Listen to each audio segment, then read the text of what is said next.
ಕೇಂದ್ರ ಚುನಾವಣಾ ಆಯೋಗದ ಬೇಸಿಕ್ ಇನ್ಫಾರ್ಮೇಷನ್ ಇಸ್ ನಿಮ್ಮ SIR ಸರಿಯಾಗಿ ನಡಿಬೇಕು. ಮತ್ತು ನೀವು ಎನ್ಯುಮರೇಷನ್ ಫಾರ್ಮ್ಸ್ ಏನಿದೆ, ನೀವು ಪ್ರತಿಯೊಂದು ವೋಟರ್ಸಿಗೆ ಮತದಾರರಿಗೆ ಸ್ವಲ್ಪ ಸರಿಯಾಗಿ ಎಲ್ಲರಿಗೆ ಮಾಹಿತಿ ಕೊಟ್ಬಿಡಿ. ಯಾರು ವೋಟರ್ಸಿದು ಡಿಸ್ಟ್ರಿಬ್ಯೂಷನ್ ಬೇಗ ಮಾಡಿ ಇಟ್ಕೊಳ್ಳಿ ಆ್ಯಂಡ್ ಮಾಹಿತಿ ಸರಿಯಾಗಿ ಕೊಟ್ಬಿಡಿ ಅಂತ ಹೇಳಿ ಹೇಳಿದರು. ಅದಕ್ಕೆ ಬ್ಯಾಂಗ್ಳೂರಿನಲ್ಲಿ ಏನು ಡಿಸ್ಟ್ರಿಬ್ಯೂಷನ್ ಆಫ್ ಫಾರ್ಮ್ಸ್ ಇದೆ ಅದನ್ನು ಸ್ವಲ್ಪ ಫೋಕಸ್ ಮಾಡಿಕೊಂಡು ಫಸ್ಟ್ ಫಾರ್ಮ್ಸ್ನ ಡಿಸ್ಟ್ರಿಬ್ಯೂಷನ್ ಮಾಡಲಿಕ್ಕೆ ಸರಿಯಾಗಿ ಕ್ರಮ ತಗೊಳ್ಬೇಕು ಅಂತ ಹೇಳಿದ್ದಾರೆ. ಈ ದೂರುಗಳೆಲ್ಲ ಬಂದಿತ್ತು ಸರ್, ದೂರುಗಳು ಸಹ ಅದು ಸೆಪ್ರೇಟಾಗಿ ನೋಡ್ಕೊಳ್ತಾರೆ, ಅದು ಬೇರೆ ವಿಷಯ, ಅದರ ಬಗ್ಗೆ ಚರ್ಚೆ ಆಗಿಲ್ಲ. ಯಾಕಂದರೆ ಅದು ಸೆಪ್ರೇಟ್ ಮೆಕ್ಯಾನಿಸಮ್ ಇರ್ತದೆ.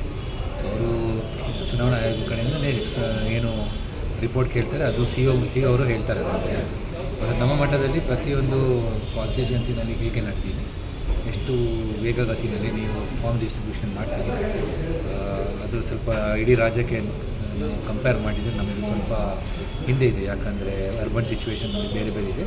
ಅದರ ಬಗ್ಗೆ ಡೀಟೇಲ್ ಆಗಿ ಚರ್ಚೆ ಮಾಡಿದ್ದೀವಿ. ಇಲ್ಲಿ ನಗರದಲ್ಲಿ ಎಷ್ಟು ಪರ್ಸೆಂಟೇಜ್ SIR ಪ್ರಕ್ರಿಯೆ ಈಗಾಗಲೇ ನಾವು ಕನಿಷ್ಠ 40% ತನಕ ಮುಗ್ತಾ ಇದ್ದೇವೆ with regard to distribution of forms. ಅದು ಸ್ವಲ್ಪ ಬೇಗ ತ್ವರಿತವಾಗಿ ಮಾಡಿದರೆ ಮತ್ತು ಸಂಬಂಧಪಟ್ಟ BLSಗೆ ಮತ್ತು BLOಸಿಗೆ ಎಲ್ಲ ಮಾಹಿತಿ ಕೊಟ್ಬಿಟ್ರೆ ಖಂಡಿತ ಜನರಿಗೆ ತಿರುವು ಮಾಡ್ತಾರೆ. ಮತ್ತು ಯಾರೂ ಸಹ ನಮ್ಮ ಏರಿಯಾದಲ್ಲಿ ತಾವು ಯಾರು ಮತದಾರರನ್ನು ತೆಗೆಸಲಿಕ್ಕೆ ಏನಿಲ್ಲ, ಮಾತ್ರ ಯಾರಾದರೂ ಹಿಂಗೆ ತಮ್ಮ ಹೆಸರು ಇಲ್ಲದಿದ್ದರೆ you can always include your forms at a later date ಅಂತ ಹೇಳಿ. ಅಲ್ಲ, ಪ್ರಮುಖವಾಗಿ ಕೇಂದ್ರಗಳಲ್ಲಿ ಮಾಡ್ತಾ ಇದ್ದಾರೆ, ಮನೆಗೆ BLOಗಳು ಹೋಗ್ತಾ ಇಲ್ಲ, ಅಲ್ಲಿಲ್ಲೂ ಮಾಡ್ತಾರೆ. ಈ ಬಗ್ಗೆ ಏನಾದರೂ ಹೋಗಲೇಬೇಕು ಅಂತ ಏನಾದರೂ ಸೂಚನೆ ಕೊಟ್ಟರಾ ಅಥವಾ? ಸ್ಪಷ್ಟವಾಗಿ ಹೇಳಿದ್ದೇವೆ, ನಮ್ಮ BLOಸಿಗೆ 2 ಥರ ಇದೆ. ಒಂದು ಮನೆಗೆ ತಮ್ಮ ಫಾರ್ಮ್ಸು ಮನೆಗಳಿಗೆ ಕೊಡಬೇಕು, ಅಂದರೆ ಸಂಬಂಧಪಟ್ಟ ಜನರು ಅವರ ಮನೆಗೆ ವಿಸಿಟ್ ಮಾಡಿ ಕೊಡಬೇಕು. ಅದರ ಜೊತೆಗೆ ಜನರಿಗೆ ಮಾಹಿತಿಗೋಸ್ಕರ ಅಸಿಸ್ಟೆನ್ಸ್ ಕೊಡಲಿಕ್ಕೆ ನಾವು ವೋಟರ್ಸ್ ಫೆಸಿಲಿಟೇಷನ್ ಸೆಂಟ್ರ್ ಇದೆ, ಅದು ನಾವು ಮಾಡ್ತೀವಿ. ಯಾವ ಧಾರ್ಮಿಕ ಕೇಂದ್ರದಲ್ಲಿ ನಾವು ಕೊಡಬಾರ್ದು ಅಥವಾ ಯಾರಾದರೂ ಗುಂಪು ಸೇರಿಸಿ ಕೊಡಬಾರ್ದು ಅಂತ ಹೇಳಿ ಸಹ ಕಟ್ಟುನಿಟ್ಟಾಗಿ ಆದೇಶ ಕೊಟ್ಟಿದ್ದೇವೆ. ಅದರ ಪ್ರಕಾರ ಕೆಲಸ. ಪಕ್ಷದ ನಾಯಕರ ಫೋಟೋಗಳನ್ನು ಹಾಕ್ಕೊಂಡೆಲ್ಲ ತಾವು ದಯವಿಟ್ಟು ತಿಳ್ಕೊಂಡ್ಬಿಡ್ರಿ, this is not there is no election. ಈಗ ಏನು ಇಲೆಕ್ಷನ್ ನಡೀತಾ ಇಲ್ಲ, ಹಾಕೋಬೋದು. ದಯವಿಟ್ಟು ತಿಳ್ಕೊಂಡ್ಬಿಡಿ. ಸದ್ಯಕ್ಕೆ there is only most important is enrolment of voters. ಇದರಲ್ಲಿ ವೋಟರ್ಸ್ ಯಾರು ಅಸಿಸ್ಟೆಂಟ್ ಮಾಡ್ತಾರೆ, ಹೇಗೆ ಮಾಡ್ತಾರೆ, it's not going to guide the voters behaviour. ಮಾತ್ರ ನಾವು ಏನು ಮಾಡ್ತಾಯಿದ್ದೀವಿ ಅಂತ ಹೇಳಿದರೆ, ಮತ್ತು ಸಹ ನಾವು ಇನ್ಸ್ಟ್ರಕ್ಷನ್ಸ್ ಇಷ್ಟೇ ಕೊಟ್ಟಿದ್ದೇವೆ, ಯಾರು ತಮ್ಮ ಫೋಟೋ ಹಾಕಬಾರ್ದು.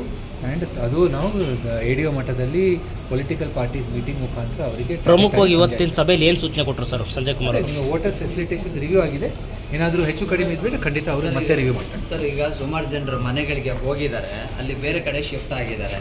ಸೊ ಅದು ಅವರಿಗೆ ಕಾಲ್ಸು, ಅದು ಅದಕ್ಕೆ ನಾವು ಲಿಸ್ಟ್ ಮಾಡ್ತೇವೆ, ಸಂಬಂಧಪಟ್ಟ ಎಲ್ಲರಿಗೆ ಪಬ್ಲಿಕ್ನಲ್ಲಿ ನೋಟಿಫಿಕೇಶನ್ ಮಾಡ್ತೇವೆ. ಅವರು ಬೇರೆ ಕಡೆ ಎನ್ರೋಲ್ ಆಗ್ತಾರಲ್ಲ, ಯಾರಿಗೆ ಸಮಸ್ಯೆ ಇಲ್ಲ, ತಾವು ಬೇರೆ ಕಡೆ ಹೋಗ್ಬಿಟ್ರೆ you are always eligible to enrol yourself ಅಂತ electoral. So there is no question. ಒಂದು ಆತಂಕ ಎಲ್ಲರಿಗೂ ಇರಬಾರ್ದು, ಈಗ ನಾವು ಇಲ್ಲಿ ಶಿಫ್ಟ್ ಮಾಡಿದರೆ ನಮ್ಮ ವೋಟ್ ಹೋಯಿತು, ಆ ಥರ ಏನಿಲ್ಲ. ಎಲೆಕ್ಷನ್ನಲ್ಲಿ ಏನಿದೆ ಪದ್ಧತಿ ಅಂತ ಹೇಳಿದರೆ, ಯಾರು ಎಲ್ಲಿ ವಾಸ ಮಾಡ್ತಾರೆ ಅಲ್ಲಿ ಅವರು ವೋಟ್ ಮಾಡಬೇಕು ಅಷ್ಟೇ. ಸೊ ಅದಕ್ಕೆ ಏನಾದರೂ ಬೇರೆ ಕಡೆ ಅವರು, ಮತ್ತು ಎರಡನೇದು, ಯಾರು 2 ಜಾಗದಲ್ಲಿ ಅವರ ಹೆಸರು ಇರಬಾರ್ದು, ಅಷ್ಟೇ ನಾವು ನೋಡ್ಕೊಳ್ತಾ ಇದ್ದೇವೆ. Thank you sir.